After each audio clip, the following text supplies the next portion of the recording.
एक डिस्ट्रिक्ट में तकरीबन 1,60,000 के आसपास लोग बाहर के हैं। पटना जैसे शहर में 3,55,000 लोगों के नाम नहीं आए हैं। 1,90,000 के आसपास पश्चिमी चंपारण, पूर्वी चंपारण से 3.25 लाख लोग। 80% लोगों ने कहा कि हम जब पहुंचे तो हमारा फॉर्म भरा जा चुका था। कोई घर घर नहीं गए। मैं 100 लोगों में से 70 लोग आपको अभी पटना चल के दिखा देता हूं। आप पटना चले जाएं, सीमांचल चले जाएं, मिथिलांचल चले जाएं, मगध चले जाएं, कहीं भी आप चले जाएं, आपके 100 में से 70 लोग वो मिलेंगे जो कहेंगे हमारे पास कोई नहीं आया। वोटिंग अधिकार की बात नहीं हो रही है, ये नागरिकता की बात हो रही है। मैं तो चुनाव आयोग को दावे के साथ कहता हूं कि बिहार में जो पेपर मांगे गए हैं वो पेपर लोगों के पास हो ही नहीं सकते हैं। मंशा तो ये है कि पहले देश की जनता सरकार को चुनती थी, अब सरकार इस मंशा से आई है कि वो पहले अपने वोटर चुनेगी कि कौन उसको वोट देने वाले लोग हैं।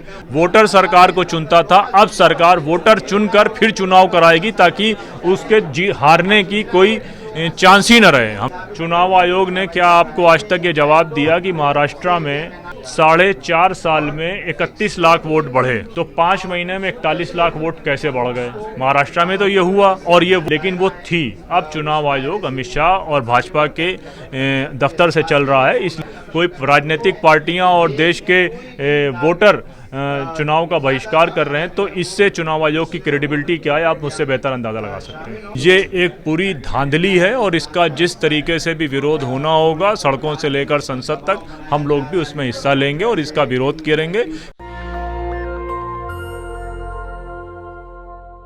जमात इस्लामी की तरफ से आज प्रेस कॉन्फ्रेंस हुई जिसमें कहा गया कि एसआईआर को लेकर और साथ ही साथ मालेगांव ब्लास्ट का जो वर्डिक्ट आया है, जो आरोपी थे उनको बरी कर दिया गया है। साथ ही साथ जिस तरीके से बंगाली भाषाओं के खिलाफ जो है वो देश भर में क्रैकडाउन चलाया जा रहा है, उसको लेकर बड़ा खुलासा हुआ है कि जहाँ जहाँ खासकर बीजेपी शासित राज्य है वहाँ पर किस तरीके से जो बंगाली भाषी लोग हैं उनको डिटेन करके दूसरे बॉर्डर पार भेजा जा रहा है, बांग्लादेश भेजा जा रहा है या और कहीं तरीके से। तो इन चीज़ों पर प्रेस कॉन्फ्रेंस हुई। हमारे साथ नदीम अहमद खान मौजूद हैं जो एपीसीआर चलाते हैं, जो जगह जगह जाके इन्वेस्टिगेट करते हैं, और उनसे बात करेंगे कि आखिर एसआईआर जो हो रहा है किस तरीके से वोटों और जो नागरिकता जांचने का एक पैमाना बना दिया गया है उसको किस तरीके से देख रहे हैं, और साथ ही साथ ये खुद ऑन ग्राउंड जाकर जांच करते हैं तो उसमें क्या इन्हें मिला है, ये बात करते हैं। आप लोग तय करें कि क्या वाकई बिहार जैसे राज्य में 55 लाख लोग कहाँ के रह रहे थे? क्या ये वो 55 लाख लोग वो थे जिनके पास में अपने पेपर नहीं थे, या वो 55 लाख लोग वो हैं जो बाहर से आए हुए हैं? 60 लाख के आसपास लोग, जिसमें से एवरेज संख्या 1,60,000 के आसपास प्रति कॉन्स्टिट्यूंसी है। एक डिस्ट्रिक्ट में तकरीबन 1,60,000 के आसपास लोग बाहर के हैं। पटना जैसे शहर में 3,55,000 लोगों के नाम नहीं आए हैं। 1,90,000 के आसपास पश्चिमी चंपारण से, पूर्वी चंपारण से 3.25 लाख लोग। तो ये जाहिर करता है कि वो तमाम लोग जिनके पास में कोई पेपर नहीं थे, बल्कि हम तो ये बात कह रहे हैं कि किसी के पास कोई सरकारी कर्मचारी नहीं गया है। 70% लोगों के फॉर्म खुद इलेक्शन कमीशन के लोगों ने भरे हैं अपने ऑफिसर्स में बैठकर। किसी के पास कोई फॉर्म नहीं मिला और उनको ये प्रेशर था कि किसी तरीके से फॉर्म भर दिए जाएं। तो जिसकी मर्जी जिसके नाम डाल रखे गए हैं, जिसकी मर्जी जिसके नाम डाले गए हैं, ये एक पूरी धांधली है और इसका जिस तरीके से भी विरोध होना होगा, सड़कों से लेकर संसद तक, हम लोग भी उसमें हिस्सा लेंगे और इसका विरोध करेंगे कि इस तरह की धांधली को किसी भी तरह से मंजूर नहीं किया जा सकता कि जिसमें एक प्रदेश के 60 लाख लोगों का नाम उनके निर्वाचन इलाकों से हटा दिया जाए, उनको मौका नहीं दिया जाए, कोई अधिकारी उनके पास आए नहीं, अधिकारी खुद फॉर्म भर दें। मैं पटना गया था और पटना में हम लोगों ने जन सुनवाई करी थी।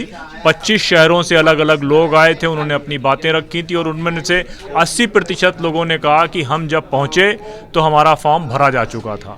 हमारे कौन से पेपर लगाए गए, हमारे पेपर लगाए गए कि नहीं लगाए गए, हमको कुछ भी नहीं मालूम, क्योंकि बीएलओज के ऊपर इतना प्रेशर था कि बीएलओज ने खुद सारे फॉर्म भर दिए हैं। अब जब बीएलओ ने खुद फॉर्म भरे हैं तो पेपर किसके लगाए होंगे इसका अंदाज़ा आप मुझसे ज़्यादा बेहतर लगा सकते हैं। 70% लोगों के कागजात नहीं मांगे गए, इलेक्शन कमीशन कह रहा है हम तो घर घर गए हैं। कोई घर घर नहीं गए। मैं 100 लोगों में से 70 लोग आपको अभी पटना चल के दिखा देता हूँ। आप पटना चले जाएं, सीमांचल चले जाएं, मिथिलांचल चले जाएं, मगध चले जाएं, कहीं भी आप चले जाएं, आपके 100 में से 70 लोग वो मिलेंगे जो कहेंगे हमारे पास कोई नहीं आया। हमारे पास तो उन बीएलओस के भी स्टेटमेंट हैं कि बीएलओ को भी फॉर्म नहीं दिए गए, ऊपर ही भर के आ गए फॉर्म।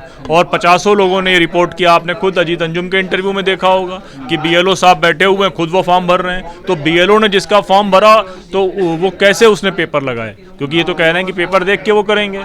तो इस तरह से एक प्रदेश के लोगों में अनिश्चितता पैदा करना, उनको डर उनके अंदर पैदा करना कि अब उनकी नागरिकता का क्या होगा, अब उनके बारे में क्या होगा, ये क्योंकि ये वोटिंग अधिकार की बात नहीं हो रही है, ये नागरिकता की बात हो रही है। 5B जो इलेक्शन कमीशन का ऑर्डर है वो नागरिकता की भी बात करता है, तो ये नागरिकता का भी सवाल है। तो अब इतनी पूरे लोगों को परेशानी में, उलझन में, एंजाइटी में डालने का काम इस इलेक्शन कमीशन की एक्सरसाइज ने किया है, जिसमें कोई सीरियसनेस नहीं दिखाई गई। जिस प्रोसेस के लिए, यही प्रोसेस, इन्हीं पेपर मांगने का प्रोसेस आसाम में एनआरसी के नाम से हुआ था, वहाँ 6 साल ये प्रोसेस चला था, तब ये कार्रवाई मुकम्मल हुई थी। यहाँ 25 दिन में सारी कार्रवाई कैसे मुकम्मल हो सकती है? 1,70,000 बीएलओ थे, 20-22 हज़ार बीएलओ की नई भर्ती हुई। 1 लाख बीएलओ पूरा बिहार 20 दिन में किसी भी हाल में कवर नहीं कर सकते, और ये धांधली 100% हुई है। तो क्या लगता है लड़ाई सड़क होगी? अब ये तो चुनावी पार्टियों को तय करना है, और हमारे जैसे एक्टिविस्ट तो हमेशा ये बात कहेंगे कि वो महिलाएं जिनके पास कोई पेपर नहीं थे, वो गरीब कोसी के रहने वाले जिनकी झोपड़ियां में सारा सामान बह गया था, जिनके पास पेपर नहीं है, और अगर पेपर हैं भी तो मैं तो चुनाव आयोग को दावे के साथ कहता हूं कि बिहार में जो पेपर मांगे गए हैं वो पेपर लोगों के पास हो ही नहीं सकते हैं। पासपोर्ट मांगा गया, 2.8% लोगों के पास, सरकार की वेबसाइट बताती है कि केवल पासपोर्ट 2.8%, 2.8% के पास पासपोर्ट है।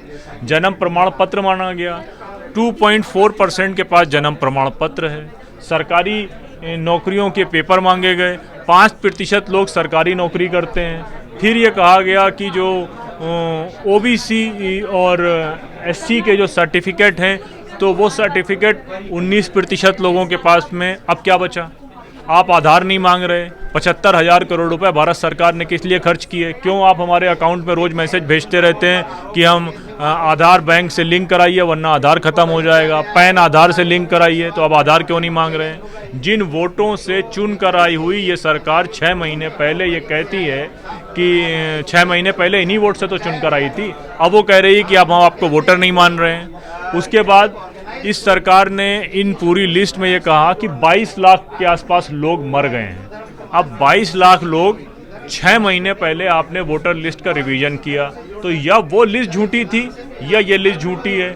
आप अगर ये कह रहे हैं कि 22 लाख लोग हट गए हैं तो या तो ये लिस्ट झूठी है या वो लिस्ट झूठी है, लिस्ट एक सही नहीं हो सकती। तो इसके पीछे मंशा क्या है? सरकार तो कह रही है पूरे देश में करवाएगी। मंशा तो ये है कि पहले देश की जनता सरकार को चुनती थी, अब सरकार इस मंशा से आई है कि वो पहले अपने वोटर चुनेगी कि कौन उसको वोट देने वाले लोग हैं। भारत अलग अलग भाषाओं में, अलग अलग कास्ट में, अलग अलग कम्युनिटीज़ का देश है, तो अपने पसंद की कास्ट, अपने पसंद की कम्युनिटी और अपनी पसंद के भाषा वाले लोगों को चुन लो। तो पहले सरकार वोटर सरकार को चुनता था, अब सरकार वोटर चुनकर फिर चुनाव कराएगी ताकि उसके हारने की कोई चांस ही न रहे। हम तो ये बार बार बात कहते हैं जो ये सरकार बनी है ये धांधली से आई हुई सरकार है। चुनाव आयोग ने पिछली बार भी धांधली करी थी, अब लोग सतर्क थे तो अब धांधली का नया तरीका लेके आए हैं, उस धांधली का नाम SIR है। लेकिन आप भी कह रहे धांधली हुई, कल राहुल गांधी ने भी बात कही थी, चुनाव आयोग ने जवाब दिया है कि ये तथ्यहीन बात है, कोई इसका आधार नहीं है। ADR की रिपोर्ट है 72 सीटों पर धांधली हुई है और वो कोर्ट में केस भी चल रहा है। चुनाव आयोग ने आज तक उसका जवाब नहीं दिया है। चुनाव आयोग ने क्या आपको आज तक ये जवाब दिया कि महाराष्ट्र में 4.5 साल में 31 लाख वोट बढ़े, तो 5 महीने में 41 लाख वोट कैसे बढ़ गए? महाराष्ट्र में तो ये हुआ, और ये वोट उन्हीं 12,000 बूथ में क्यों बढ़े जिन 12,000 बूथ में भाजपा हारी थी? तो चुनाव आयोग कोई तथ्यों के साथ जवाब नहीं दे रहा है। चुनाव आयोग एक स्वतंत्र और निष्पक्ष एजेंसी थी, लेकिन वो थी। अब चुनाव आयोग अमित शाह और भाजपा के दफ्तर से चल रहा है, इसलिए चुनाव आयोग की प्रासंगिकता पे शक है। और इसी कारण बिहार की विपक्षी पार्टियों ने इससे पहले भी कहा था कि अगर इस तरह की उलझुल हरकतें हुई तो हम चुनाव का बहिष्कार करेंगे। तो अगर कोई राजनीतिक पार्टियां और देश के वोटर चुनाव का बहिष्कार कर रहे हैं तो इससे चुनाव आयोग की क्रेडिबिलिटी क्या है, आप मुझसे बेहतर अंदाजा लगा सकते हैं। नेशनल दस्तक की आपसे गुजारिश है कि अगर इसको बचाना चाहते हैं तो नेशनल दस्तक को सब्सक्राइब करने के लिए रेड कलर के सब्सक्राइब बटन को दबाएं, फिर बेल आइकन की घंटी दबाएं। नेशनल दस्तक को बचाने के लिए बहुत जरूरी है कि हर खबर को शेयर करें, लाइक करें, कमेंट जरूर करें।